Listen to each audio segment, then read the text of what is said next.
We are live.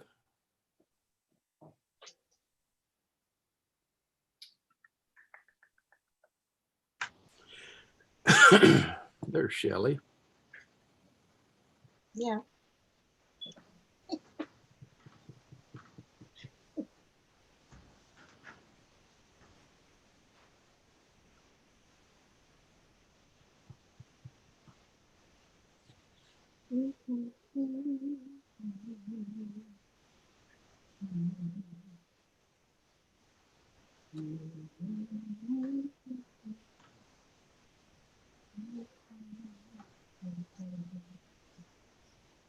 There's Scott. Getting late for work. Good evening. Hey, Scott. I show right at 5 o'clock. That's okay. Maybe it's 5:01.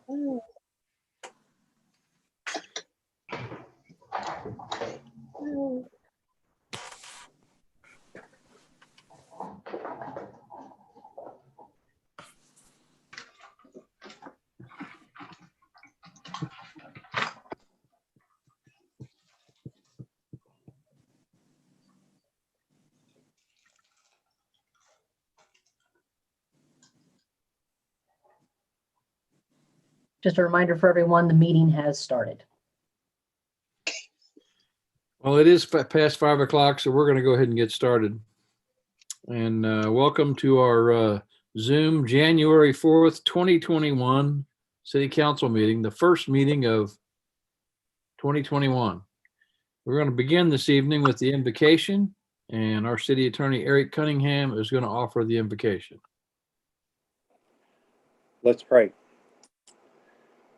Father God, your word says to trust in the Lord with all your heart and lean not to your own understanding. In all your ways acknowledge him, and he will direct your paths. Lord, we acknowledge you tonight, that we need you, that you have guided, that you've taken care of us, even in the hardest of circumstances. And we're so grateful. Thank you, Lord. Lord, we come to you tonight. We acknowledge our need of you again. We ask you, Lord, to give our council wisdom. Thank you for the time that they have dedicated to the city and the work that they do so much. We ask you to bless them, guide them tonight, give them your wisdom. And Father, guide city staff as we try to help and direct them in decisions too. Guide everyone in this city to look to you for all of our direction in our lives. In Jesus' name, amen. Amen. We're in the study session part of our meeting, and we have one presentation tonight, an update from the tree board. Do we And I need think pledge? we decided not to do that because it sounded so disjointed with everybody saying at different things, and some people standing up and you just seeing their legs, and it just did not come off well on Zoom. I'm sorry. I wish there was a better way we could do that. Is Julia on? Yeah.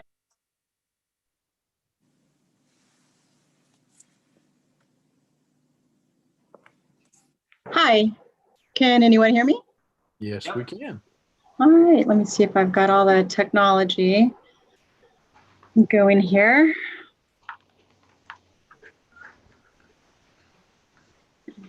Share screen.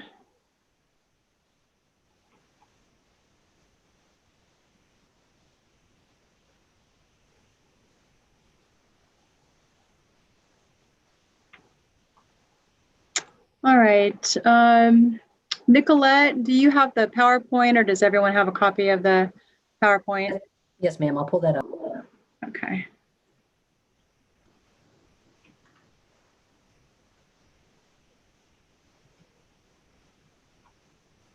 All right.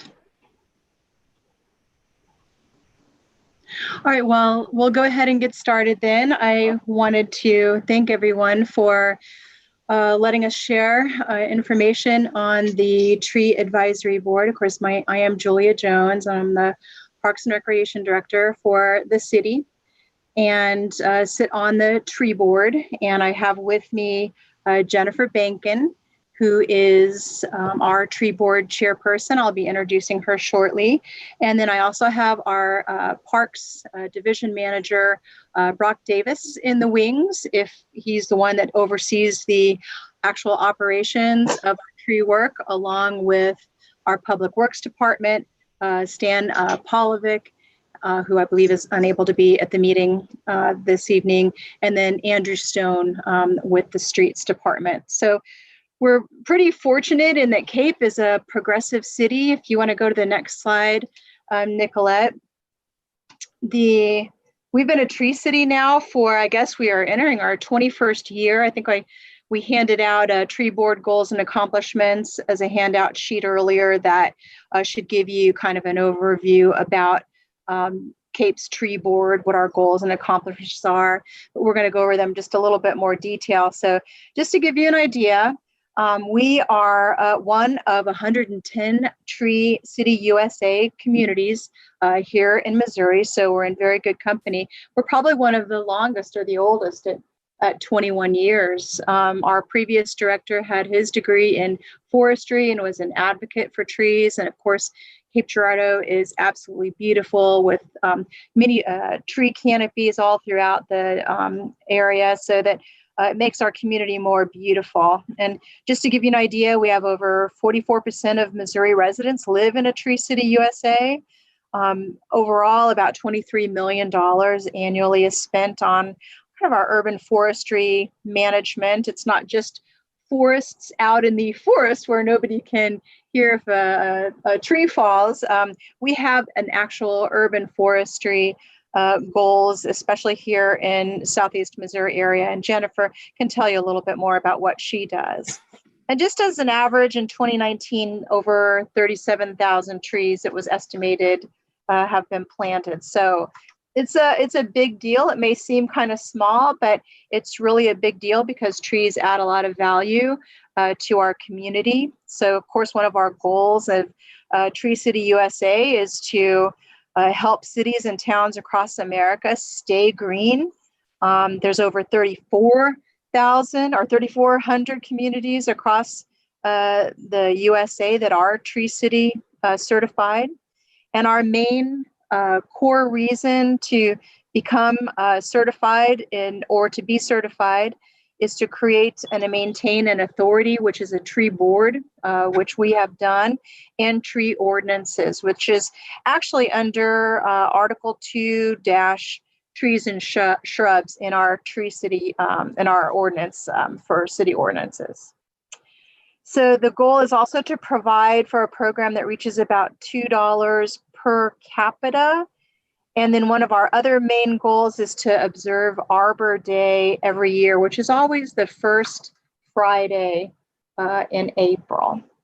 So I'm going to turn it over to Jennifer right now, and she will give you a little bit more detail on the rest of the presentation. Jennifer? Okay. Thank you so much. Can everybody see me? Maybe yes, maybe no. I think our screen issues are having a little problem here. That's okay. All right. Well, thank you so much. It's an honor to be here. Like Julie was saying, my name is Jennifer Bankin, and I'm the community forester with the Missouri Department of Conservation. I've been with the department almost 5 years now, but I've also had a background in doing urban and community forestry work with communities throughout the state of Illinois prior to this job as well. So as you can imagine, I'm the person that says whether a tree is good, whether I say you need to hug it or cut it down. We always have to make those decisions for the best care of the trees, forests. But when it comes to an urban landscape, there is the unique component about us alike as well, about trees and people being able to coexist peacefully and trying to make those management decisions for the forest, but also for us as well. So that's where it comes into the tree board coming in and trying to help make those informed decisions as well for the trees that we have here in Cape Girardeau.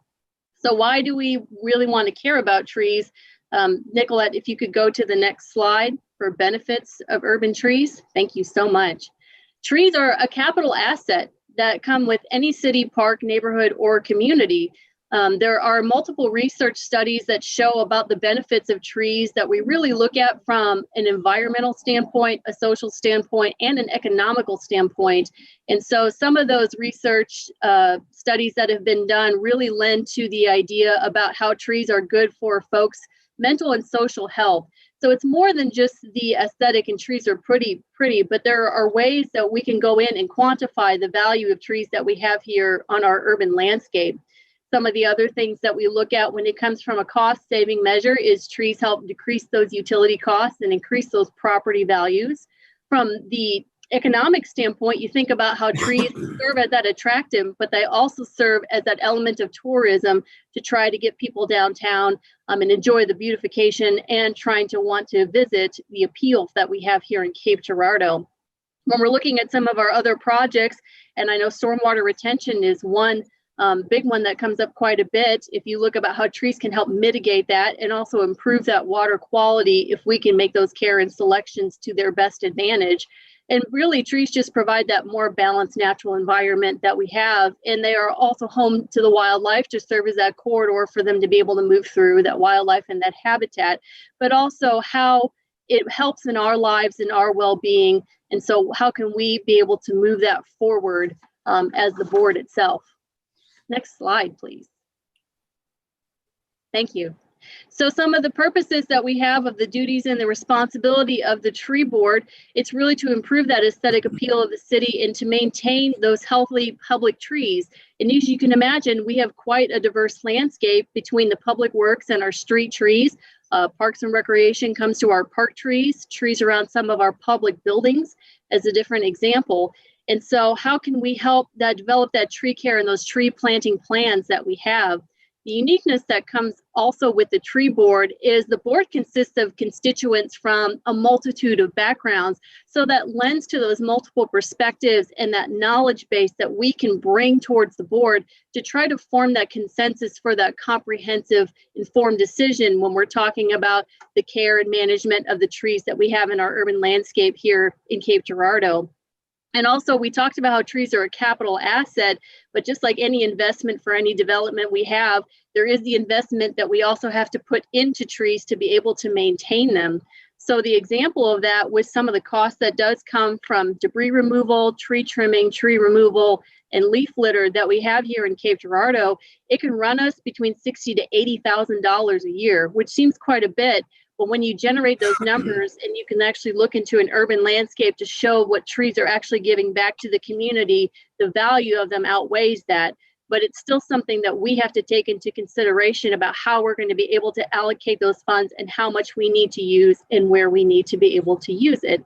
And so that comes with evaluating those damaged and diseased trees, but it also is to perform those inventories and recommend those actions as to what we need to do next after that. Next slide. Thank you. So here are some of the pictures. Something that we are requested about is when a tree needs to be removed or be evaluated for its risk assessment, something we try to go in and do that evaluation.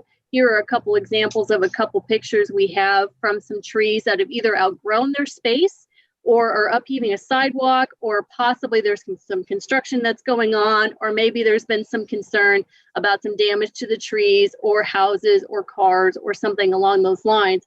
So we go out and give those evaluations, and then we try to provide our input for the recommendation as to whether that tree should be retained or should be removed.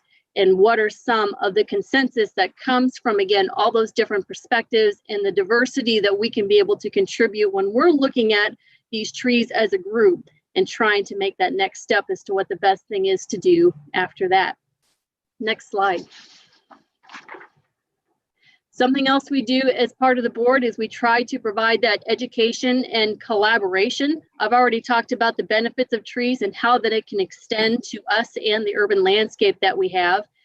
Even though our decisions really are the most major influence on the public trees that we have here in Cape Girardeau, we also would be maintained to be that resource for Cape Girardeau residents. So when we're trying to do right tree in right place, for example, we do have a list of approved tree species that we recommend. So we try to look at size, we look at spacing, and we're trying to look at what are the outputs and what kind of space and what kind of objective you have for those specific trees, whether it's a flowering tree, one that fruits, or perhaps one that's going to provide a large shade for a large area. So we try to make those recommendations as well. So we also have some great environmental partners. I am an example of one of those partners, being the Department of Conservation, just trying to, again, give those resources for tree care and guidance and health and the robustness of the landscape we have from specific tree standpoints, but we're also trying to look holistically when you're looking at the urban landscape overall here in Cape Girardeau. So if we can be able to maintain that and provide those resources, but also doing it in collaboration with other partners that we have within Cape Girardeau. And so one of the other ones is looking at SEMO and the Horticultural Club, and just bringing those troops together, bringing that enthusiasm, bringing that passion, and just also trying to bring what we can to lend to what we do overall as part of the tree board and as part of citizens of Cape Girardeau. So some of the pictures that you were looking at here on this slide, that's actually me in the middle, and I am planting a large ball and burlap tree. We were able to obtain a grant from Keep Cape Beautiful to be able to put a native tree demonstration in conjunction with some interpretive panels for some kiosks to, again, talk about those trees where folks can stop on their way outside of the Osage Center and see how some of those things, and maybe offer some opportunities and see on site as to what maybe some of the trees that we have available that grow native in Missouri and things to look for. So that was us planting. Something else that you'll see on the lower right-hand corner is something you're going to see up shortly is we also do plantings on a yearly basis with the Missouri Arbor Day, which is the first Friday of every April. And so we also try to collaborate with SEMO and the Missouri Department of Conservation and Cape Girardeau to try to put some trees on the public landscape and try to find some really cool, unique projects. And so those are another way that we can bring volunteers in to try to be able to plant them for a good purpose. So this is us planting a red maple here at Shawnee Park. Next slide. So furthering on to that about some of the goals and accomplishments that the board has is that annual Arbor Day tree planting, trying to target those planting opportunities to make those meaningful decisions. We've planted them at Kiwanis Park, Arena Park, Washington Park was the latest one we did at a socially distanced level, but we were still able to put some trees on the ground and actually get some apple trees in so we could try to create a community orchard, which is really exciting to think about. The other thing that we've done, and to celebrate continuing Arbor Day, is one of the things we talked about as a part of that Tree City USA recognition. Another great thing about that is we're showing that we're a proactive community and how we care about our trees. But that also helps extend itself into some of the grant opportunities that we've been able to contain to further on those community forestry opportunities. So one grant that the Missouri Department of Conservation has is our Tree Resource Improvement and Maintenance Grant. It's called our TRIM grant. And in 2012, the city of Cape Girardeau was awarded a grant to do an inventory at Kapaha Park. And an inventory is a great foundational base about how to manage your trees. It tells you what kind of trees you have, how mature they are. You can tell the health, you can tell the condition of them. We can look at the different species that are planted. We can see ones that are either newly planted, so planting opportunities or trimming needs or even removal needs, and doing that in conjunction with some of the planning and development that's going on. You can keep up that database to be able to further manage the trees in that park. So in 2012, that was awarded for that particular area. And in 2020, which is this year, the city of Cape Girardeau also went in for a TRIM grant to do a tree inventory at Arena Park, which was also awarded. So that's exciting news. We do have many beautiful trees in Arena Park, and they go through a lot, as you can imagine, from the traffic that comes here. We have some beautiful mature trees, and it also is a way that we can identify some further opportunities about how to plant some new ones and continuing that diversity and sustainability of the landscape that we have. So having those other projects, we've talked about inventories and plantings, some different ways that we're able to give back to the community, and we can be able to provide that information to them and have that different programming and work with those different people that we have and partners in Cape Girardeau, and how we can continue to be able to move what we've done for the benefit and value of trees. So it's been very exciting, and I'm very happy to be part of the board. Next slide, please. So some of the things that we have on the horizon is just continuing to be able to seek out some of those really awesome, cool trees.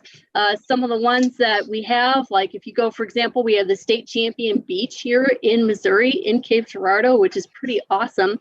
So seeking out some of those and just showing off what we have. We are the show me state. Why not be the show me city as well and show some of our really cool trees?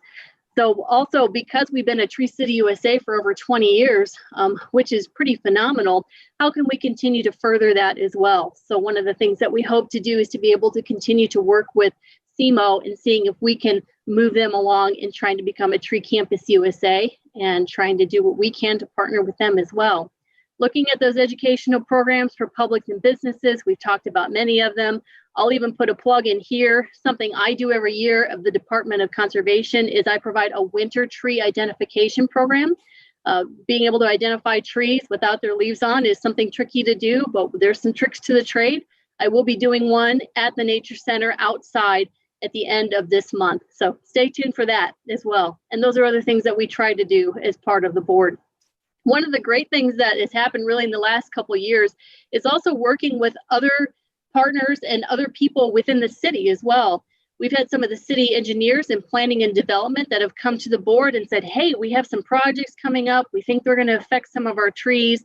Is there ones that we can save? Are there ones that we have to remove? We really would like your input. So having that ability to be able to create that advisement and create that connection when trying to do some planning and development, maybe creating some of those ideas as to in the planning stages of being able to actually make an informed decision about some trees that maybe we'll be able to retain. As you can imagine, having a large mature tree takes several decades to mature. So if there's something that we can do in the interim in our planning stages to help that further along instead of removing it, that's great.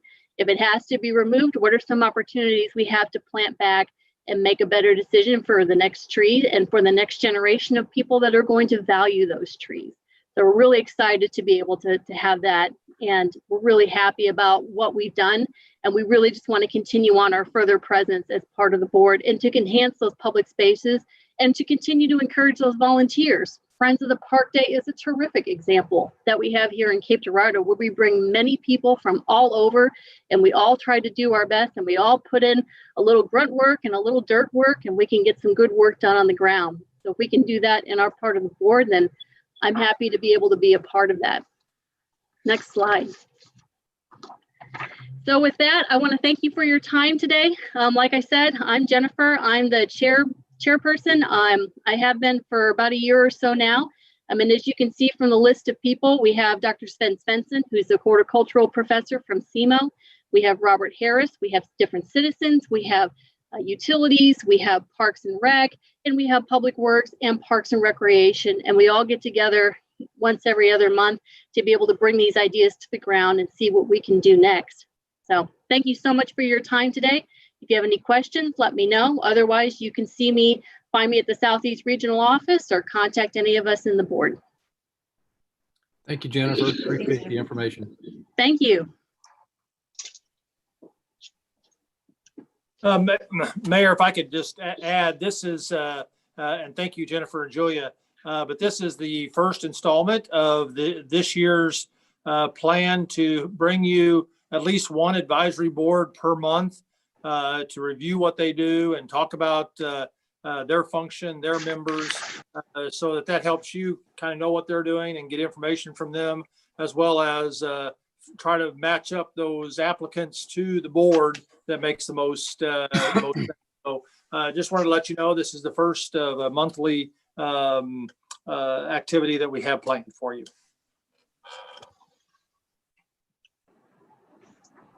I think that's a great way to spend a study session.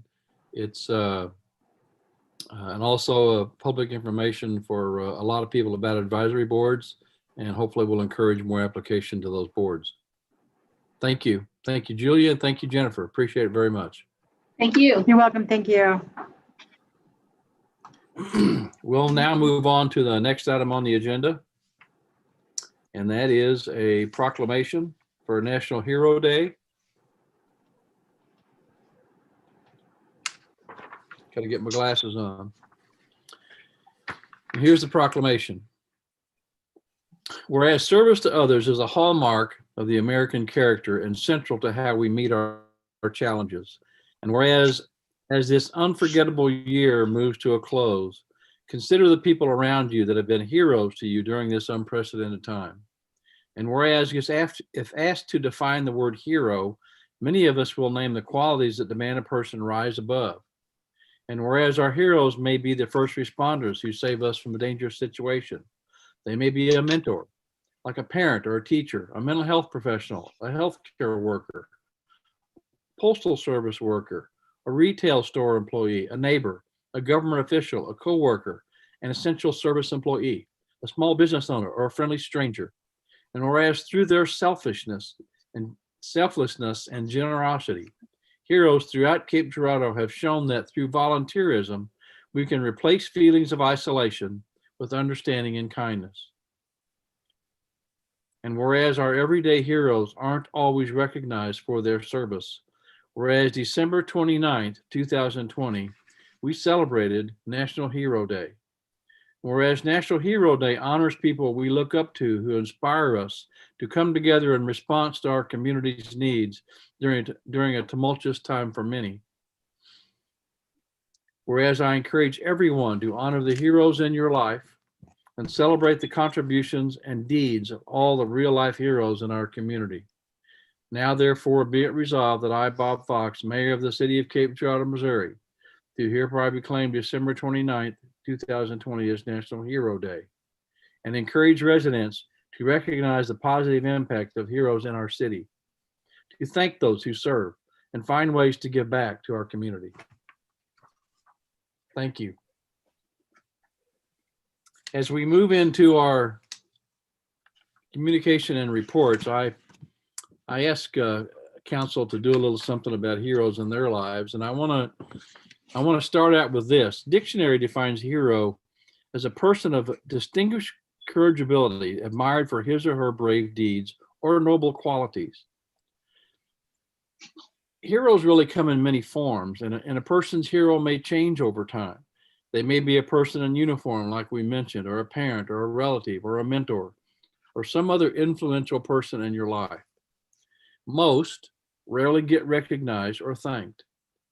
And with December 29th having been National Hero Day, I thought council could honor some heroes in our lives or in our community. And again, it could be one person, it could be several who've impacted your life and or your community. I'm going to go first. We've had those people in our life who've been important one way or another. Our health crisis this year has precipitated many heroes nationwide.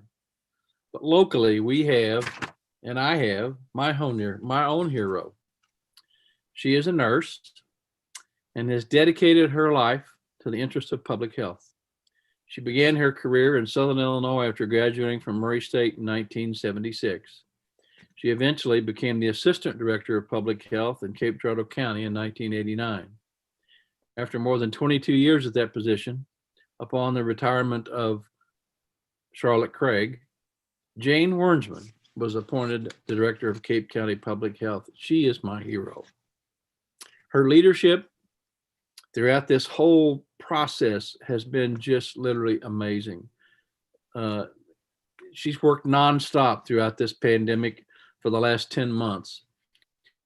She's a true leader, and her devotion and commitment needs to be recognized. Thank you, Jane, and all those at our county health department for a job well done. Now I'll let somebody else go next. Jane, I know you're out there and I know you're listening, and we thank you very much. Who's going next? I'll jump in since I guess we'll just go in number order of awards. So the group that I don't want to call it a single person for my hero, because I really think we've got a lot of people out there this year who have overcome incredible challenges and have really set the stage for a successful future despite a lot of uncertainty. My wife is a teacher. My mother was a teacher. My mother-in-law was a teacher. My grandparents were teachers. And so I'm just going to call out any members, I know this is backwards, of any teachers. Teachers to me are the group that I want to hallmark as educators. And here we've got incredible pictures of teachers from Cape Central. One of these is actually one of my favorite people, Crystal Cerny. She's an incredible instructor at Cape Central High School, and we should be thankful that we have Crystal as part of our teaching faculty in this town. The teachers of this country and of the world have overcome incredible challenges, teaching students over virtual learning, creating different programmings, converting a regular classroom into a Google Classroom. And so overcoming those challenges is exactly why I want to highlight teachers as my personal heroes from the year 2020, because they weren't just doing it for themselves. They were doing it for the future of this country, future students, future presidents. Everybody that goes through our education system has been impacted by a teacher this year. So on behalf of myself, Ward 1 from Cape Girardeau, I just thank from the bottom of my heart all of the educators, the wonderful people out there that work in our schools that try every single day to positively impact students. Thank you. I guess since I'm Ward 2, I have to do, okay. Now, my hero is literally my mom. And from my mother being my hero, it has caused me to appreciate all mothers. I appreciate fathers too, uncles and aunts. But I really like the fact that my mother planted so many seeds in us, my siblings included, that now that she's gone and everything, I live by the very essence of her words and how she had a way of making it be okay, and then also she had a way of letting you know you're wrong. And I love my mom, and I thank her for being there and teaching us how to respect other people and love other mothers, love other dads, but also lift yours up as high as you can. So I want to say that mothers are some of the best things that ever happened to us, you know. So that's it.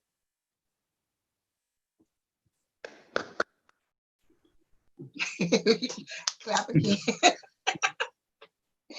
Oh. Number 3. Thanks, Shelly. Yeah.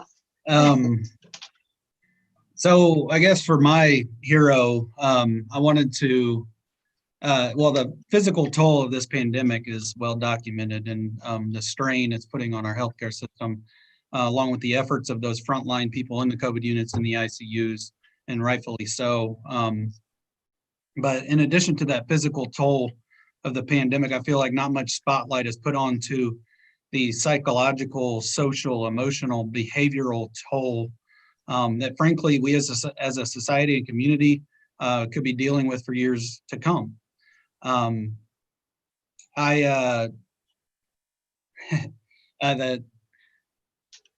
there are people suffering, you know, that the effects of the virus go beyond those that have been diagnosed with COVID, but are more systemic and affect all of us in one way or another, some more drastically than others. There's people suffering from loss of employment, loss of loved ones, loss of businesses, loss of livelihood, feelings of isolation, loss of social interaction.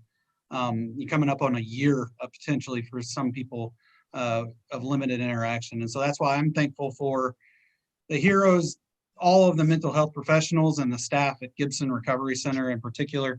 And they're an incredible asset for our region, and we are very lucky to have them right here in our community. And I wanted to call out in particular the leadership of John Gary and Ryan Essex, who lead that organization, and specifically related to COVID, through their proactive leadership and their approach to leading their organization, they were able to procure funding that provided free counseling for our community and those affected by the pandemic. And while I do not have a personal anecdote of utilizing their services, I hear almost every other day of someone who has and countless people who have been touched by the organization. And I just wanted to say a big thank you to John, Gary, Ryan Essex, and all of the mental health professionals and all of the staff at Gibson. You now move to the front lines and the forefront of our battle against the effects of COVID, as we hopefully are able to put this in our rearview mirror. And I just wanted to thank you. The work you're doing is extremely vital to our community. Amen. Thank you. Robbie? Hey, yeah, I had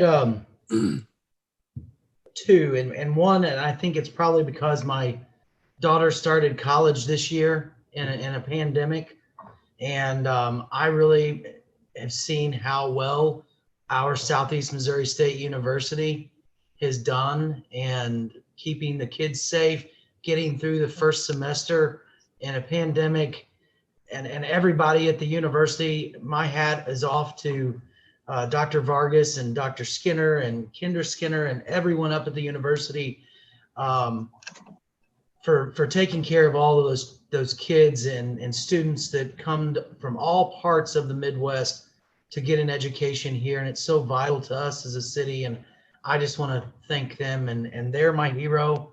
One hero. When I was texting the Mayor Fox as far as another hero, I couldn't say hero without my grandpa, Albert Cox. And it reminded me because he was a utility worker. And so my hats are off to all utility workers as far as heroes. It doesn't matter whether it's gas, electric, water. Those guys are working 365 a year to make sure that we all live in comfort. And I've always just been enamored that they do that, and they do it at the drop of a call or a hat. So those are some of my heroes. Thank you. Shannon? Hello. So in keeping with, I know everyone is honoring healthcare workers, so I'm going to add to that. So I would like to honor all of our healthcare workers, our doctors, our nurses, the staff, for everything that you do, especially during COVID. You know, you've sacrificed your health, your own health, your time with your family, and doing jobs that you never expected that you would be doing during the pandemic. So I'm honoring our healthcare workers. I also want to take the opportunity to thank Dr. Jared Ebert at Southeast Hospital. Last week, I had an opportunity to have to rush my elderly friend and neighbor to the emergency room. And I just want to say, Dr. Ebert, your entire staff was professional and compassionate and just truly outstanding. We hear a lot about the status of our COVID numbers in our hospitals, but our hospitals are still treating patients for other life-threatening illnesses and various medical needs, so thank you. I also want to honor someone in particular, there she is on the screen, who's very special to me. It's a family member who's a nurse at the Clarion Hospital in Michigan, and her name is Heidi Beline. That's Heidi on the right, and that's her coworkers on the left. A few people have had the opportunity to hear directly about our healthcare workers' experiences handling COVID, and some of the stories that Heidi has shared have truly been heartbreaking. Stories about being the last person a patient sees before they pass away, and all they can see is just your eyes and a name written across your face shield, to stories about sending messages from one spouse to another spouse when both are in COVID units, but on different floors, to the loss of young patients in their 20s, and even blowing kisses to patients from a distance. So Heidi did send me a message and some photographs, which you can obviously see there, that she would like to share with you all about herself and her experience with COVID and treating her patients. So I'll read that to you. Hi, my name is Heidi. I've been a nurse for over 40 years. I believe that nursing chose me. My mom was a nurse. I saw how much she truly loved her patients. I too love caring for people, and as a nurse, try to treat my patients with empathy, respect, and compassion. During this pandemic, now more than ever, nursing has a special meaning to me. I work on a medical surgical unit, which became the COVID floor. We have had many COVID positive patients, and although it has been emotionally and physically challenging, we as a team work together to provide our patients the best care and treat them like our family. Our community and administration have been supportive, provided PPE, food, and prayers, and it has meant everything to us. I just received my COVID vaccine, and I was so excited. I feel it is another way I can help, and I'm proud to do this. So thank you, Heidi. Thank you for your coworkers and all your well wishes, and we wish you the best of luck this year. And also, I don't know if Council has their pot, but in honor of all our coworkers, you know, it started in Italy, so bring it to Cape Girardeau. Let's bang our pots in honor of our healthcare workers.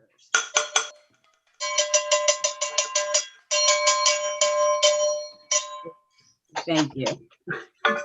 Thank you, Shannon. Stacy. Yes. Well, in a year with vast amounts of political and racial issues and protests across our whole country, with some resulting in violence and destruction, I'd like to recognize as heroes all those here in Cape Girardeau who worked very hard to promote education and protest of these issues in a nonviolent manner. We had a great many pastors and religious leaders in our community who led these efforts and also hosted weekly discussions and marches. There were a lot of young people and others who had never done anything political in their lives who came forward to share perspectives and experiences. The Cape Girardeau Police Chief and the entire department did a lot by helping make sure people could be heard while providing safe spaces for their voices. So to all these groups and to all those I haven't mentioned or yet even learned about, but who have gone out of their way to promote safety while also promoting protest and education, I just wanted to say a big thank you for being heroic during times of turmoil in 2020. Thank you, ma'am. And we thank all of our heroes. And I would remind all the citizens who watch this to thank the heroes in your life also. I think now we have a couple of people who want to make some comments. Nicolette, are they there? So we have Jane Wordsman and some special guests with her today. Also Commissioner Charlie Herbst. Jane on. I think Jane was trying to thank the council for recognizing her, and we just had a couple of Zoom hiccups. Just give them a moment to go ahead and hop on here. There's Charlie. There we go. Thank you, Mr. Mayor, for asking me just to say a couple words about Jane Wernsman. She has just been amazing during this last year, and thank you for all the council members for recognizing the community members. And everybody has been a hero. We've all got heroes in our lives from that. Jane is someone that back in the 90s, when I was a Cape Girardeau police officer, approximately 10 years, I was part of what was called the Infectious Disease Committee, if you can believe we had such a thing back in the 90s. Got to know Jane at that time. And as a community police officer, I've spent a lot of time at the county health department with their different programs and working, and of course worked with Charlotte Craig, but worked with Jane a lot. And so now, you know, as being a county commissioner, a lot of folks get things confused that I'm Jane's boss, but I'm not Jane's boss. In 1986, the voters of this county established a property tax that established a standalone health department. Although the city of Cape, City of Jackson, and the county do appoint Jane as their spokesperson, as their health officer. And so, Jane, I want to thank you, along with the mayor, along with the commission, other elected officials, for your fight this last year and leading us. As a past president of the County Commission Association of Missouri, I've spoken with a lot of the 114 commissioners across the state, and they are using Cape Girardeau as an example of being able to get through this crisis, and in a good manner. I can't think of a good word there, but you know, everybody has cooperated. We've agreed to disagree. We've moved along since the 90s, and probably, Jane, you could probably verify that. We've had a crisis plan in place, and what happens someday. And a plan is not good unless it's followed and it's executed but then it's also tweaked and moved a little bit along the way. And I want to thank everybody for participating in that. Thank you, Jane. We've read in newspapers across the state that some of the health directors have just quit. They've just walked away and just quit, and that's not good. And there's a lot of pressure. You get pressure from the CDC, Department of Health and Senior Services, local officials, state officials. You've got it from every direction. So thank you very much. Thank you for allowing me to speak, Mr. Mayor. You're welcome. Can you all hear me? Yes, we can. Hi, Jane. Hi. Little technical difficulty joining from earlier on, so I apologize for not being on right away. My thanks to all of you, to the city, to the county, to all of our citizens, really, for making this last 10 months of this pandemic, workable for us and for the community. And we have had our struggles, as Charlie indicated. But I think as a whole, this is a great place to be because we do work together and we do help one another. So thank you from the bottom of my heart. I appreciate it. You're welcome. Thank you.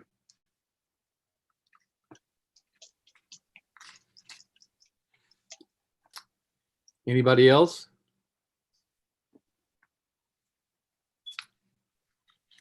Is there any other communication, any other council about anything else this evening? I'll just say what I've said for the past couple of months. Wear your mask, socially distance, wash your hands, and use hand sanitizer. It's incredibly important. Jane's giving the thumbs up. Like I've said before, we're a hospitality community. We are built on gatherings, and those gatherings need to be smart, and people need to make good decisions whenever it comes to the health of themselves, their family, and their community. So please, social distance, wear a mask, wash your hands, use hand sanitizer. Yes, sir. I hope people are listening. I hope they're watching. Scott, do you have anything to report this evening? Nothing to add on that. I just wanted to highlight a good friend and fellow city administrator, Mark Stidham from Dexter, who actually passed away from COVID on December 30th. And you talk about heroes. Mark and I have had lots of discussions. Mark loved Cape Girardeau, by the way, and like to come to Cape. But Mark and I were about the same age. I think he's about a little over a year older than I am. And he's just one of those guys that just, like so many city employees, just gets the job done. He could represent a police chief or a policeman who leaves his family. And besides all the other worries they have about him, they had over the last year another worry of something that could take him down. And Mark was in good health, ready for retirement. Went out, I think he bought Doug Leslie's RV. Was ready for retirement, and then struck down by this terrible virus. And it's just such a cruel,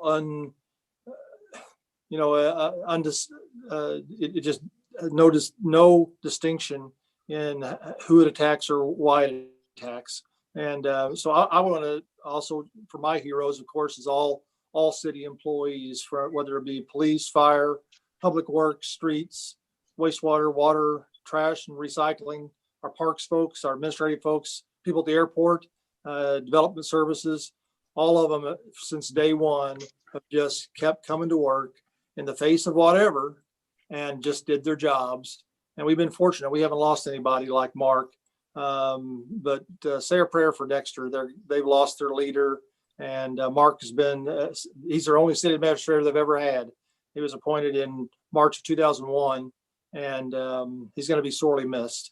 So just thank a city worker for what they do. They're not in it for heroes accolades or superheroes. They're in it just to serve the people of Cape Girardeau, and we count it a privilege to serve the people of Cape Girardeau, who are well deserving for all the services they get. Thank you, Scott. Anybody else? Any further discussion or communications? Any other reports? If not, we'll move on to other items for discussion. Are there any advisory board applicants on tonight who want to address the council?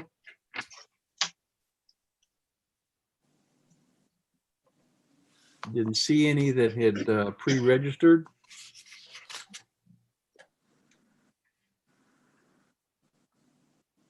Any appearances for anybody regarding items not listed on the agenda this evening?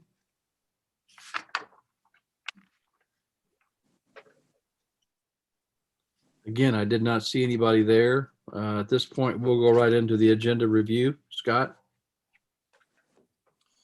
Thank you, Mayor. We have no public hearings tonight.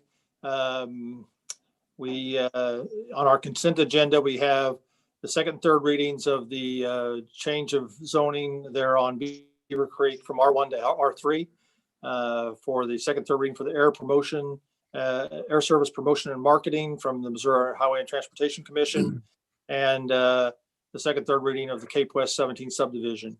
Item 5 will be the awarding of the contract to Nip Kelly at our water plant to do some improvements there. That'll be funded through our water and capital improvement tax.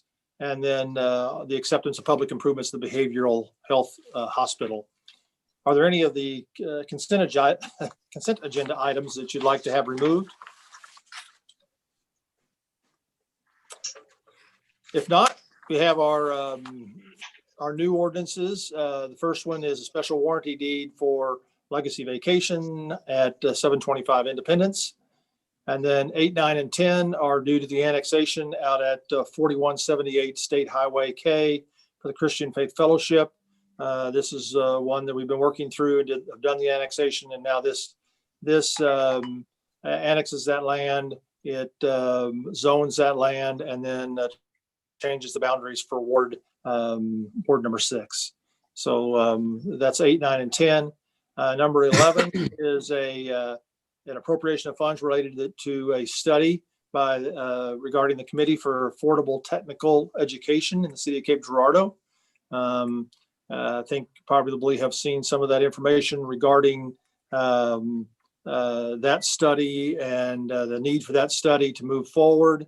I believe Mr. Payne is on. If you have any questions for him, I don't know if you want to do those now or if you'd rather wait. I asked Rich when it comes to comments on the agenda, he's going to make a few comments and then hang around as we discuss the resolution. If anybody's got any questions, he can answer. Okay. Number 12 is is an appropriation of funds for under our 2020 magnet contract. There's a fund for to do promotion for jobs that are going to be in Cape Girardeau, and they need that extra push to or an extra initiative to get those jobs to come within the city limits of Cape Girardeau. We had established that fund but had never funded it, and so this would fund that fund at $50,000. If it's going to be expended, then Magnet reports that and gets approval from the city to that the expenditure meets the criteria. So that's number 12. Do you have any questions of any of those items? If not, we have 2 appointments tonight. The first one is for the Cape Area Magnet Board of Directors. That typically has been the mayor, and the other appointment, it's an end of the year appointment. I believe Councilman Guard and Mayor Fox currently serve, and I think the recommendation is that they continue to serve. Then there's the appointment to the Planning and Zoning Commission, and Mayor, I believe you have the indication on that appointment. Okay, thank you. That concludes the agenda review. We will now go into regular session, and I'll have Bruce do the roll call for call to order. Bob Fox. Here. Robbie Guard. Here. Stacy Kinder. Here. Shelley Moore. Here. Dan Preston. Here. Nate Thomas. Here. Shannon Troxel. Here. I will now entertain a motion to adopt the agenda. So moved. Motion by Second. Dan, Second. seconded by Shelley. All those in favor signify by saying aye. Aye. Aye. Any opposed? We have no public hearings this evening. And again, any individuals who wish to make comments regarding items on the agenda may do so now. Mr. Payne, are you on? I think you are. Yeah. Can you hear me, guys? Yeah. Thank you. Yeah, I'm sir. here to talk to you all about the assistance and funding for the needs analysis and community survey for the creation of the 13th community college in our region. The committee's brought us together, and now we're at that point that the needs assessment needs to continue to move forward to make things happen with the coordinating board. That's our next item. We've been, assisting with others. Perryville has given 10,000 and the county's given 10,000. I know there's been a question about that possibility, but when you look at the demographics and you also look at the assessed valuation between the three school districts, it's about an 80-20 proposition between Perry County and Cape County. So that's kind of why that they have given 20,000 to this effort, and groups within and in and around Cape County are pulling up their efforts, for the remaining amount. There was some also, I think we're in a really good place with everything right now. The local support has been very good. We had a video conference with the governor's office a few weeks before Christmas. That went exceptionally. Excuse me? In session with the city. I think Shelley had to step aside for a call. Oh, okay. I'm sorry. That went very well. It was a large representation from this region with business and industry people and educators and governmental officials. And so we've got their attention presently in Jeff City. So the next step is to move forward with the needs assessment and the community survey. And this, when we do the community survey, it's a three-pronged thing when you create by statute. Okay. Number one is you have to show that there's a need. Number two, the community survey shows that the community wants it. And then there's a third prong piece that the institution that will be created has enough financial viability to sustain itself over time. So that's what this study will encompass, all three prongs of that, in order to, spell out the story and whether or not it's needed. Questions before I keep rambling? So you just stated that it was the 13th community college. A lot of conversation that I've heard has been revolving around it not being a community college, it being a technical education center. There's a lot of missing information for me. I feel like I've been left out of conversations. I don't know what really is going on. I don't understand the concept, what will be taught, what won't be taught. Why isn't this just a change to the CTC programming that's already offered? I just don't, I feel like there's a lot of holes. And maybe I'm not in the right circles. I don't know everything, but I just feel like there's just a lot of missing information right now. Okay, can I go with that? Because first of all, it's terminology when you talk about, it used to be called junior college, and then it transferred to community college, okay? In essence, we need technical education here. We don't need more general education offered in our region, okay? We have enough of that with what we already have in place. But it's a transition, like Ozark Technical College was started out as Ozark Community College. So by statute, I still have to follow the statutes, and by statute, the term is community college, okay? So I have to use that by law in order, in all my documentation, okay? So, but the emphasis needs to be on technical education. The question about the Career Center, okay? And I ran that institution for 18 years. It's a wonderful school, but it's at the secondary level. Okay, it doesn't have the ability to offer certificates and degrees in any way, shape, or form. We've had to partner and create the Cape College Center and the three entities working together to try to make that happen. Okay, that's not been successful. Okay, and so it needs to be an institution that fits that piece of that 13th, 14th grade level. Okay, and it has to be a technical emphasis, but in order to follow the statutes appropriately, it has to be a community college. Now, I'm gonna go back to your question about, is the 13th community college the only solution? Absolutely not. The Department of Higher Ed has been very specific with me, because if this goes to them and we haven't looked at all other avenues, okay, and worked with them directly to find all other avenues that this could be delivered without creating the 13th community college, then I have been directed to do so by the Department of Higher Ed, okay? The very first solution that I brought up to them, I have two degrees from Southeast Missouri State University, and let's let the university go back to offering 2 years associate's degrees. And to be honest, there's only 2 bubbles in the state of Missouri, St. Joe, Missouri and Cape Girardeau, that have this same exact scenario, okay? And that was my first offer to the Department of Higher Ed. Well, they really weren't excited about that because of the politicalness of that, okay?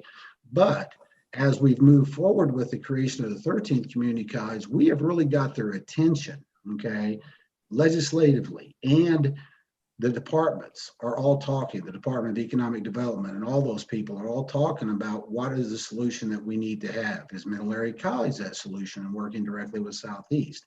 Is Southeast that solution? You know, Rankin has been talked to. The committee has visited Rankin, and Rankin is very strong in technical education. They're very weak in allied healthcare, and they're very weak in the general education component. So we have been looking at all those various solutions as we're going through the process, because the department wants me to do that. And I think it's imperative, because nobody really wants the creation of the 13th community college. That has been a question that's been brought up, and people have asked me, that's not coming from the community college director. That basically came from legislators across the state, not our legislators. It's basically the other 12 community colleges across the state that don't want to see the 13th created, because they're afraid that that sum of money that gets from the Department of Higher Ed to community colleges won't grow. It'll get sliced 13 ways instead of 12. So now the allocation goes down. And I get that. And I've said that very plainly to everybody. I fully understand that. And right now, higher ed is hurting. Okay. But if you look at a $148 million budget in the state of Missouri for higher education, Southeast Missouri is the only benefactor in our region that supports our economic development in this particular area, Perry and Cape County, okay? And Southeast gets the lowest allocation of any four-year institution in the state. So we have an argument to the state of Missouri that we need more funding in some way, shape, or form to make this work in our region. So that's kind of where we're at with things. And I'm trying to answer your questions as we go through this. So So that sort of made it sound like it's a lobbying effort to change the coordinating board for higher education's ability to offer associate's degrees through Southeast. I think it's more of a statutorial. I mean, honestly, it's going to be a lot of both. And I hate to say it that way, because it's became very political at the state level. Okay. And so as we move forward with the creation of the 13th community college, we have their attention, but at the same time, we may be able to leverage legislation to help create a solution that is not the 13th community college. Does that make sense? Sure. But we still have to work with those, and they're all talking to us. When we had the video, when we were with the governor's office, all of our legislators were involved in that Zoom meeting, every one of them. Okay. And they are supportive, and the governor's office is supportive. I'm going to be in Jeff City probably in the next week or so, and talking to a lot of people up there because of how it's become political on that end of things as we move forward with the 13th community college. So just kind of speaking about viability on this, how enrollment with the CTC, how has that enrollment been going? Has it fallen? Has it increased? Is there an increased number of interest in programs of increased technical assessment? Yes. Libby Williams, who's took over, I actually, talk to her quite often. She's on the steering committee. Their enrollment in the technical programs have done well. Their enrollment in the allied healthcare programs is always off the charts, with the exception of the respiratory therapy program, which is kind of ironic during the COVID that the respiratory therapy program is low, but it'll pick back up, I promise you. But that's another uniqueness, and I'm not going to get off on that, but the RT program is actually being moved to a bachelor's degree level. Well, guess who the Career Center is already talking to, sir? They're talking to the provost of Southeast of how we bridge that gap between the associates / CTC / 4-year degree that's going to be needed down the road.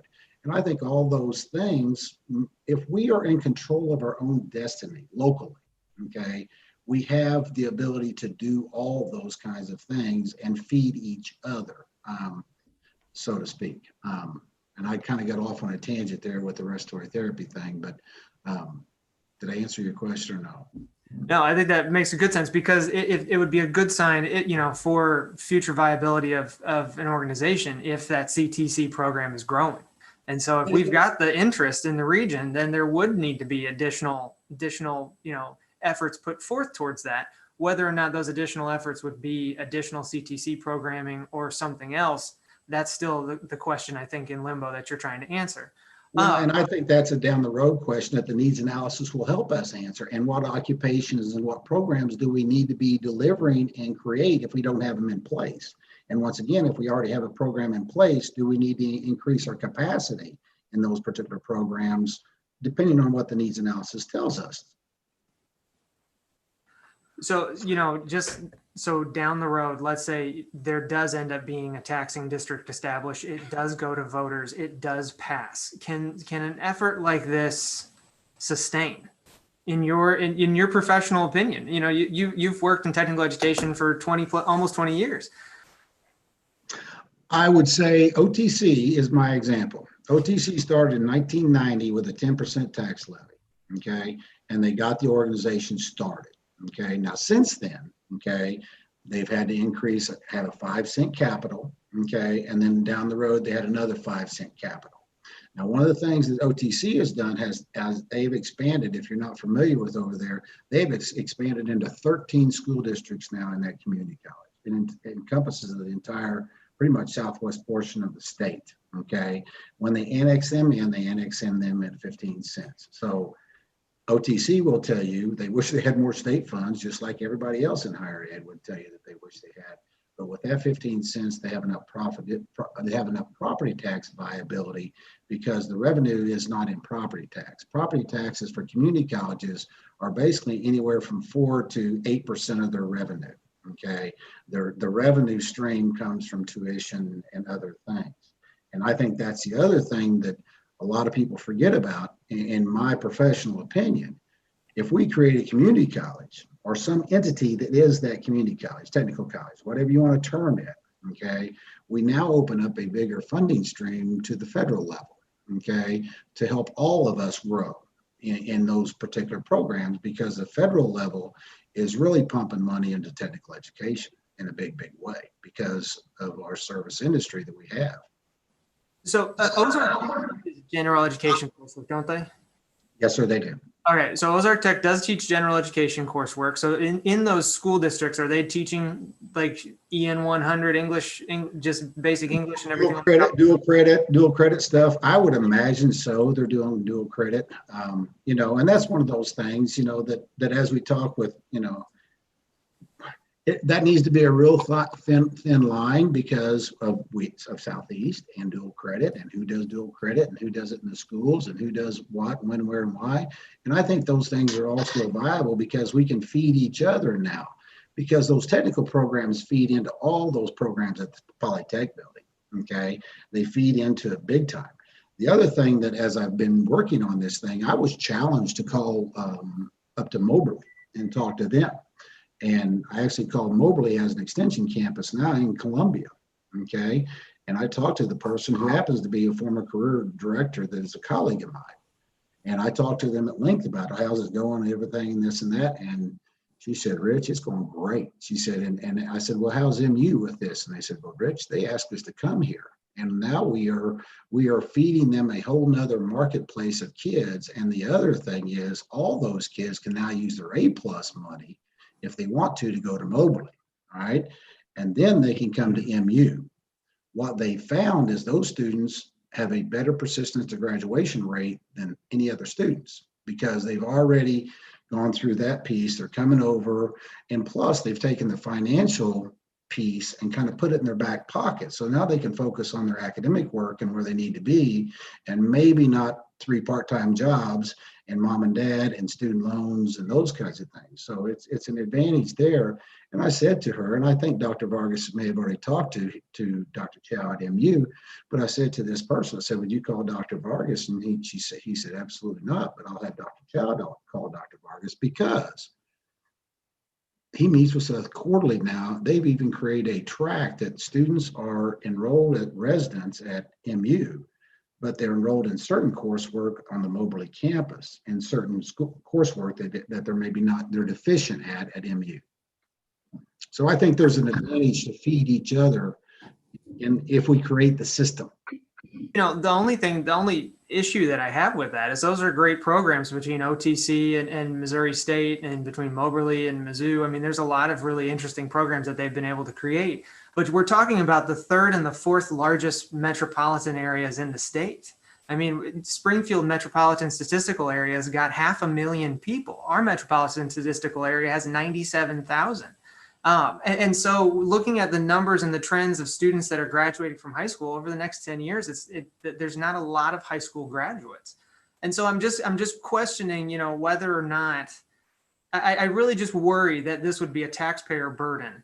It's something that we would pass, it would go into a taxing district, and then taxpayers would be put out there.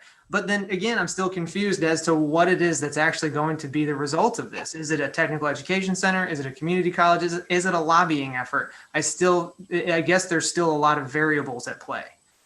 Well, yes, there is. I mean, but the track is you stay on course for creation of the 13th community college, period. And then you work on those other things as we move forward and see where that leads us. Because when I had a very frank conversation, my last conversation with the Department of Higher Ed, I said, do I just need to drop this whole idea of creation of the 13th community college because of all these political factors and all these other factors that are going on? And she quite frankly said to me, she said, absolutely not. She goes, you stop the creation of trying to create the 13th community college, we will quit listening to you, and Jeff City is done, and you will fall off the cliff. The reason why that's not going to happen is it happened 10 years ago, and we got what we got. We did a needs analysis 10 years ago that created the Cape College Center. And when we created the Cape College Center, we put all three entities working together. At the end of that needs analysis a decade ago, it gave us 5 options, okay?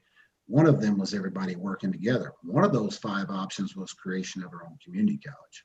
And the good thing about using the same consulting firm for this needs analysis, we will now have longitudinal data, okay, from a decade ago when they were here doing that exact same work, and what they will do now with this needs analysis. I think the needs analysis is the most critical point and will help answer some of the questions that you have too.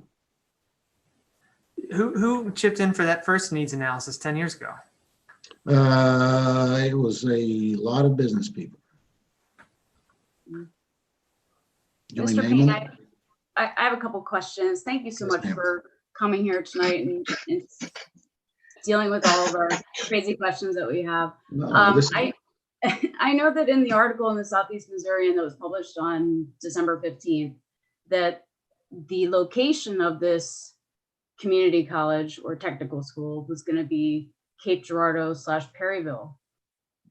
I guess what I'm asking for is it going to be in Perryville or is it going to be in Cape Girardeau? Okay, the vision would be, okay, and just once again, just a vision, all right, but the vision would be, presently you have the best footprint that you could start any community college in the Cape Girardeau Career Center, the Cape College Center, and that campus out there. You have a community college campus. As a matter of fact, when Dr. Gilgore, who's from Middle Area College, finally came and toured the Community Career Center, he was quite impressed because he doesn't have a lot of the things that the Career and Technology Center has. The idea would be to buy that back from the Cape Girardeau Public Schools over an extended period of time, this new institution, okay? So your main campus is going to be there, okay? Perryville has a need up there, and Rankin has came in and filled that need for them presently.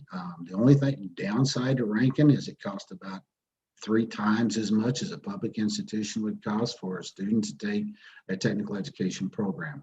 They are going to be in need of about 4 hardcore technical programs up there and a nursing program is what the need is in Perryville. So that site would basically have those programs available up there.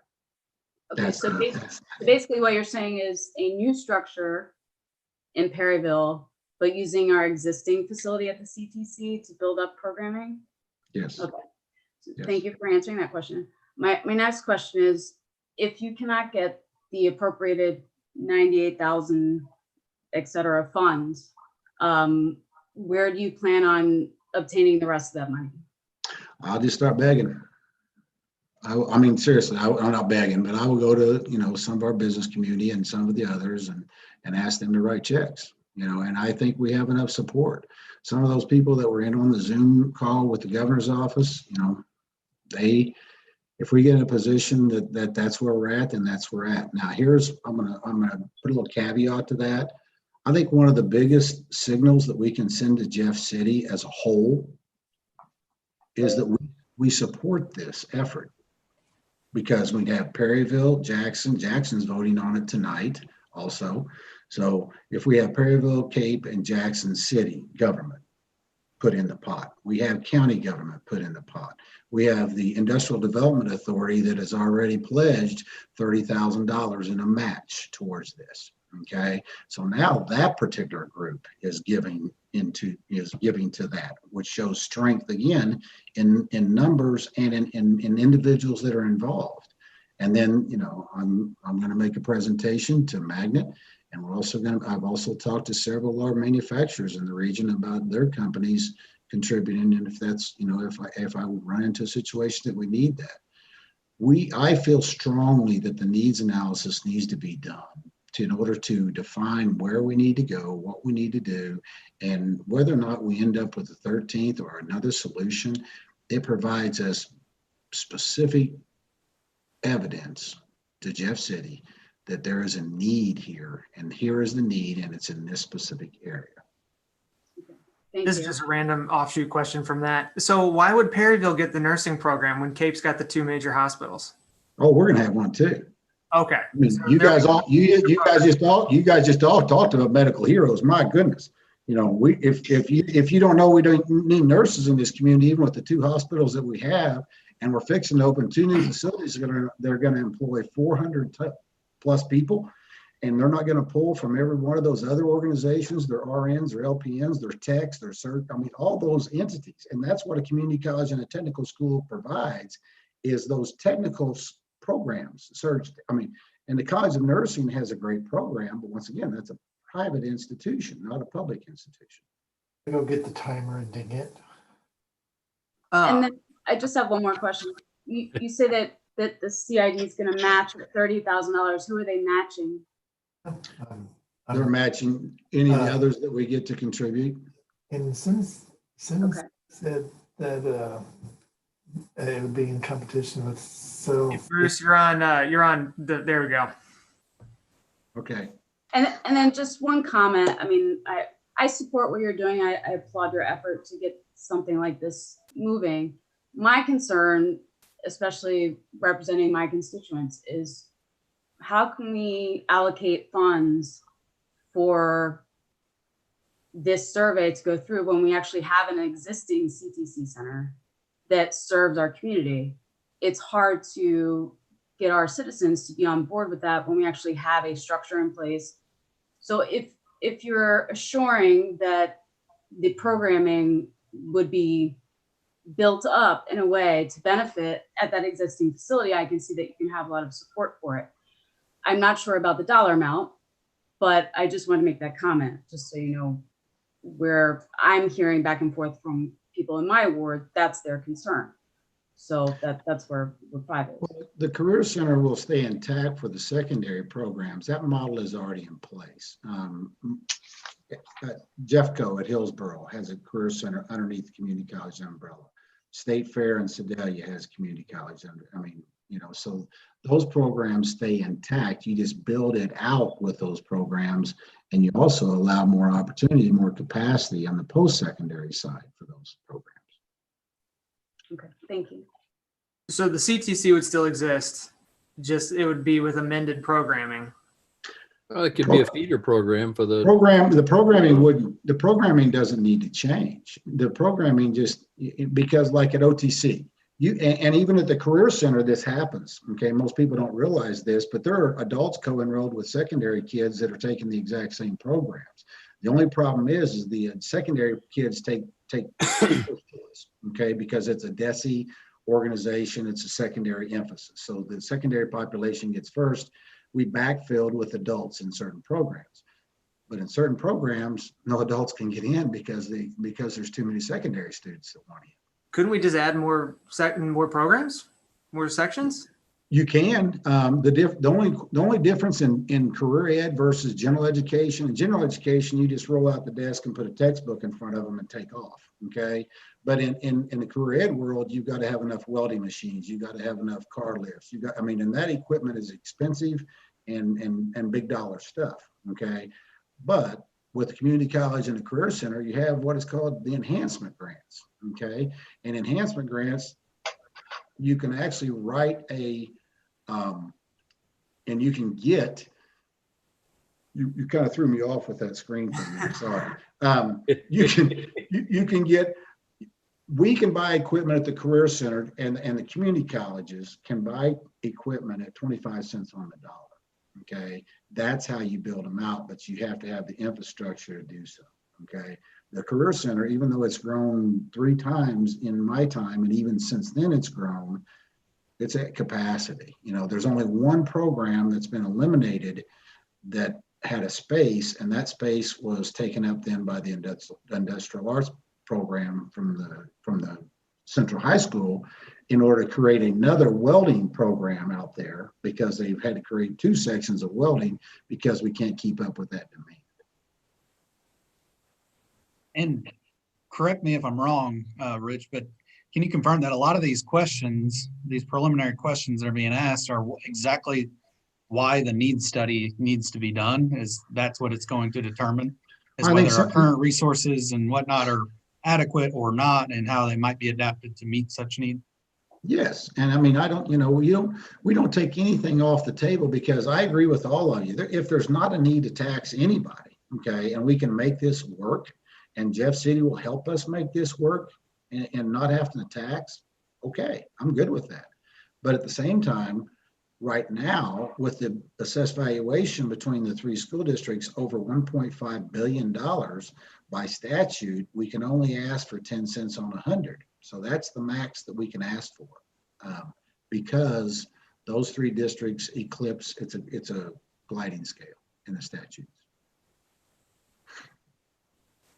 I guess I just still feel sort of in the dark. I would love to see like an actual plan. I'd like to see something, I'm still in this sort of water world between, is it a lobbying effort? Is it an actual 13th community college? There's still a lot of questions out there for me, Mr. Payne. Okay, well, the answer to the question is it's a 13th community college. And as we go down that road, we'll look at all the other solutions. I think the bottom line is none of this can even occur until we have a needs assessment. And that's what's going to answer some of those questions, Dan. Really is. Rich, needs assessment gave us 5 different options. Well, yeah, that's what. This is 10 years later, and 10 years later, you've got a whole different ballgame than you had back in 2010 when this started. Rich, thanks for being here. We appreciate it. Thanks for having me. I hope I answered some of your questions. Thanks, Rich. Thank you very much. Thank you, sir. Anybody else for any item that's on the agenda?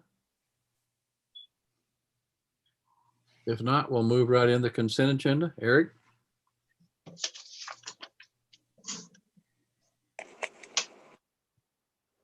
Bill number 20-183, an ordinance amending Chapter 30, the Code of Ordinances of the City of Cape Girardeau, Missouri, by changing the zoning of property located at 2979 Beaver Creek Drive in the City and County of Cape Girardeau, Missouri, from R1 to R3. An ordinance amending Chapter 30, the Code of Ordinances of the City of Cape Girardeau, Missouri, by changing the zoning of property located at 2979 Beaver Creek Drive in the City and County of Cape Girardeau, Missouri, from R1 to R3. Number 20-184, an ordinance authorizing the city manager to execute a state block grant agreement with the Missouri Highways and Transportation Commission to fund air service promotion and marketing at the Cape Girardeau Regional Airport. An ordinance authorizing the city manager to execute a state block grant agreement with the Missouri Highways and Transportation Commission to fund air service promotion and marketing at the Cape Girardeau Regional Airport. Number 20-185, ordinance approving the record plat of Cape West 17th subdivision, ordinance approving the record plat of Cape West 17th subdivision. Bill number 21-01, an resolution authorizing city manager to execute an agreement with Nip Kelly Equipment Company, Inc. for the water plant number 1 filter and secondary basin rehabilitation project in the city of Cape Girardeau, Missouri. You have before you the consent agenda.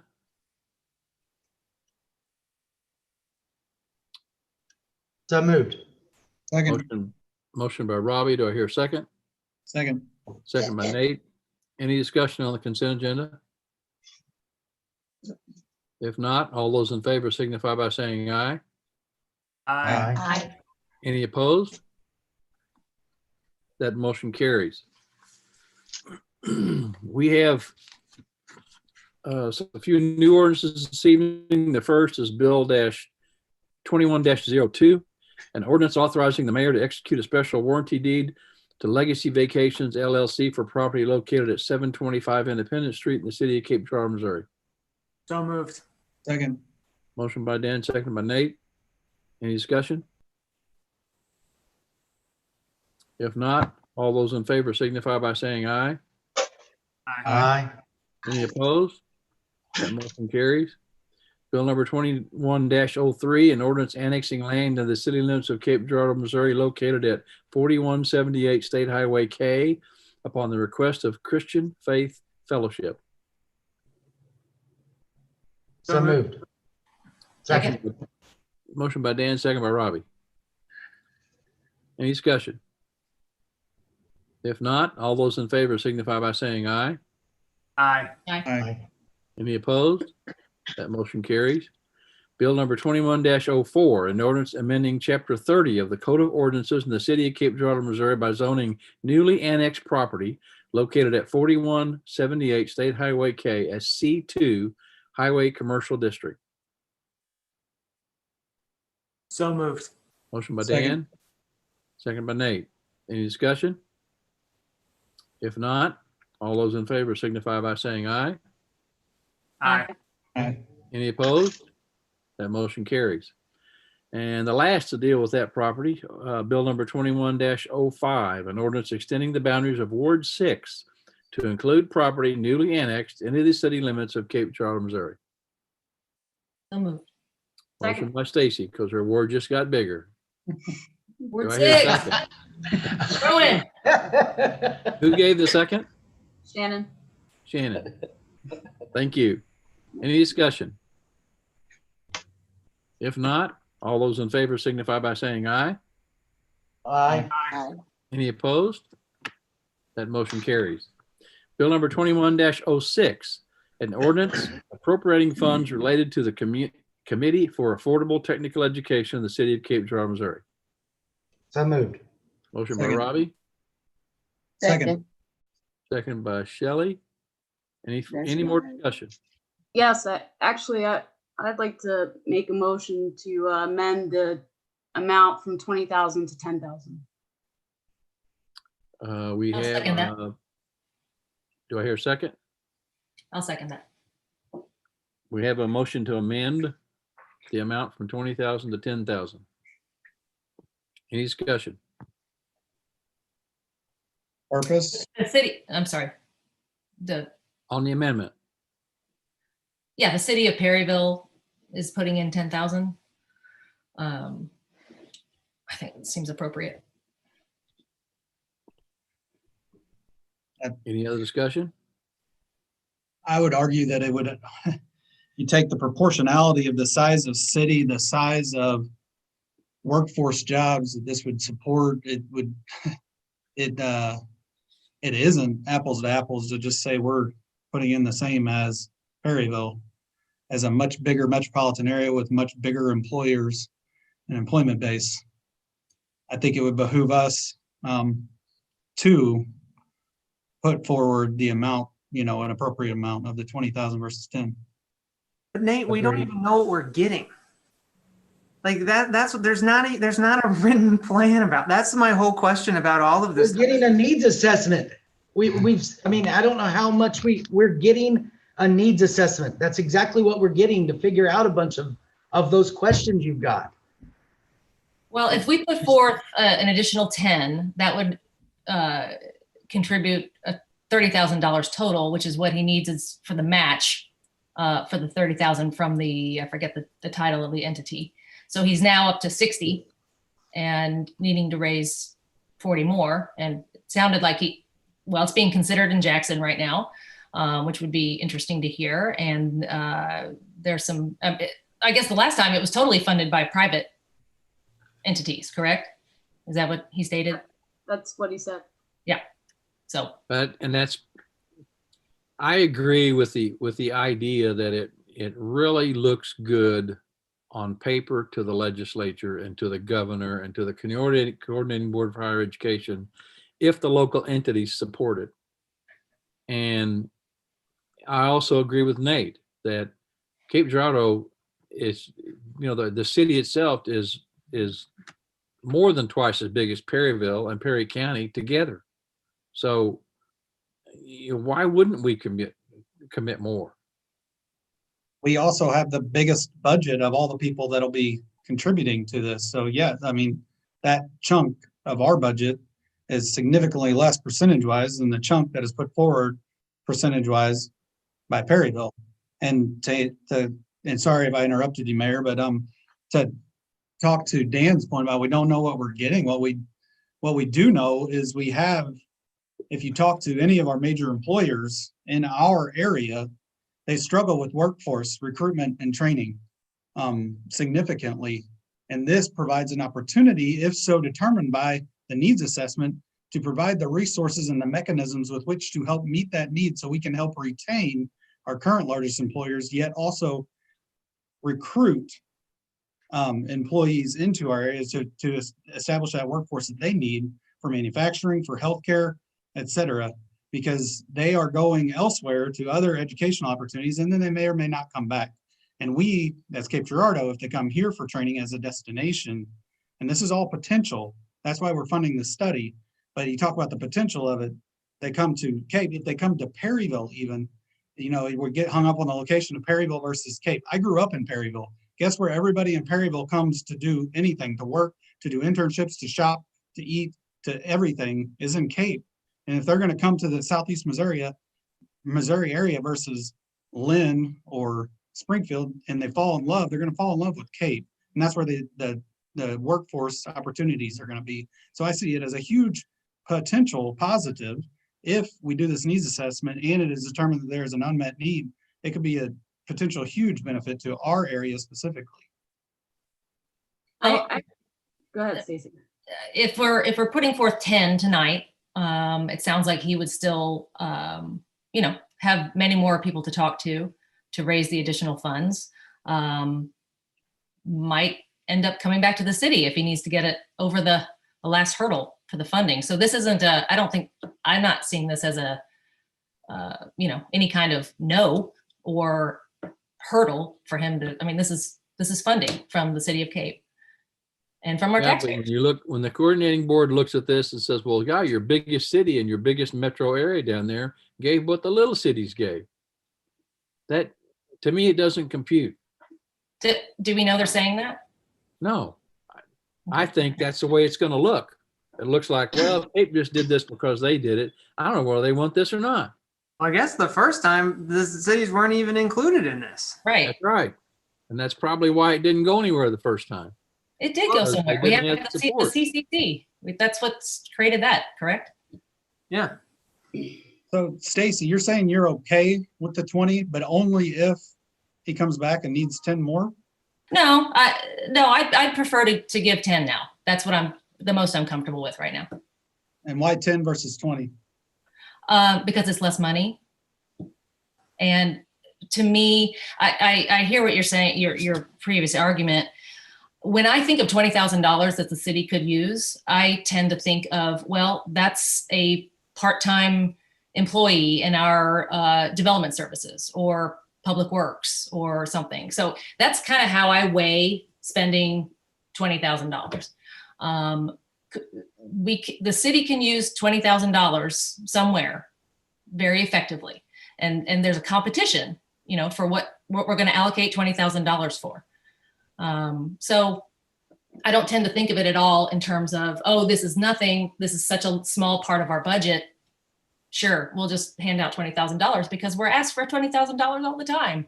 And soon it adds up to real money. But additionally, I just kind of always think about what are some things the city can use $20,000 for. And so that I'm comfortable with 10 right now. Given some of his explanation, quite frankly, the lead up in this conversation was very confusing.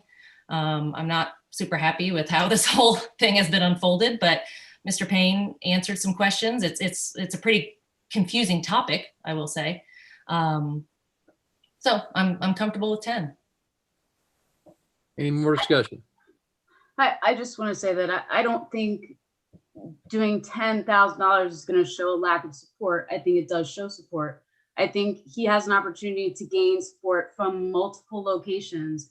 If we are all contributed the same or equal amount with that match, I think that it shows that we are a region that is coming together to support the idea to have a needs-based study so that we can evaluate whether or not we are going to have technical school here. I just think that 10 is more appropriate. We have an amendment, right? We have an amendment, yes. Second.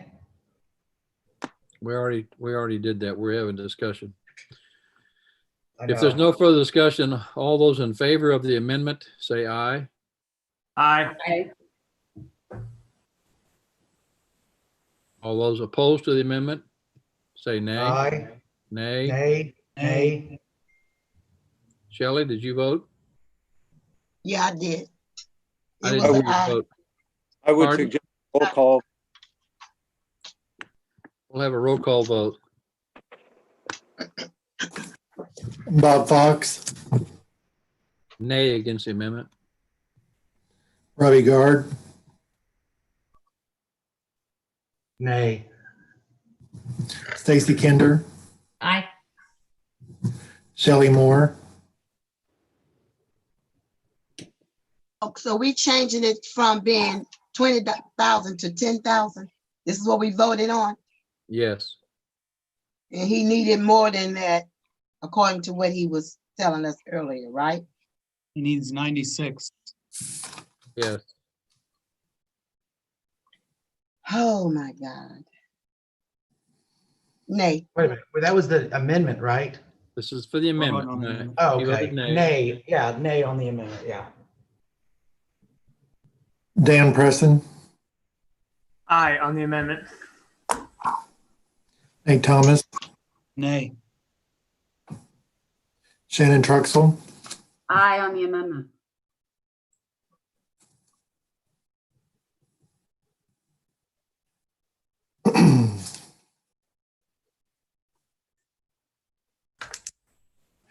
the nays have it. Okay, we are back to the original bill 21-06. So moved. It's already been Second. moved and seconded. Oh, All those in sorry. all those in favor of 2106 signify Can by we saying can we aye. have further discussion, Bob? We can. I thought we'd had plenty of discussion. Okay.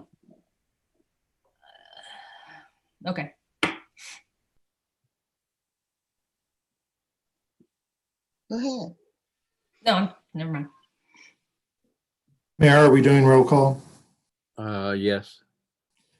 Robbie Guard, Aye. Stacy Kinder, Nay. Shelley Moore, Aye. Dan Preston, Nay. Nate Thomas, Aye. Shannon Truxell, Nay. Bob Fox. Aye.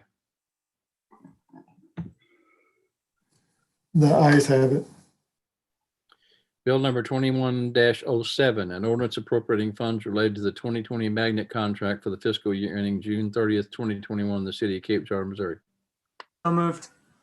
Second. Motion made by Dan and seconded by Shannon. Any discussion? Seconded by Stacy. Or was it Stacy? I'm sorry. Yeah, it was Stacy. Any further discussion? If not, all those in favor signify by saying aye. Aye. Aye. Any opposed? That motion carries. Appointments. We have 2 appointments to the Magnet Board of Directors. Myself and Robbie Guard are due to be reappointed, if that's the will of the council. I make a motion to accept the appointment of Mayor Fox and Robbie Guard to the Magna Board. And Second. I will, Do I hear a second? Second, Second, Seconded by Shannon, I think it was. yes. Yeah. All those in favor signify by saying aye. aye. Any opposed? That motion carries. The appointment to the Planning and Zoning Commission, votes were in, and that appointment is Sid Whittington. Do I I hear make a a motion motion? to accept Sid Whittington as a new member of the Planning and Zoning Commission. Second. Motion by Dan, seconded by Robbie. All those in favor signify by saying aye. Aye. Aye. Any opposed? That motion carries. I don't think there's any other business. At this point, I'll entertain a motion to adjourn to closed session to discuss issues relating to personnel matters pursuant to revised section Missouri, section 610.021.3. So moved. second. So moved. We have a different Zoom session for that, so we'll talk to you all in just a little bit. Thank you very much. Yeah.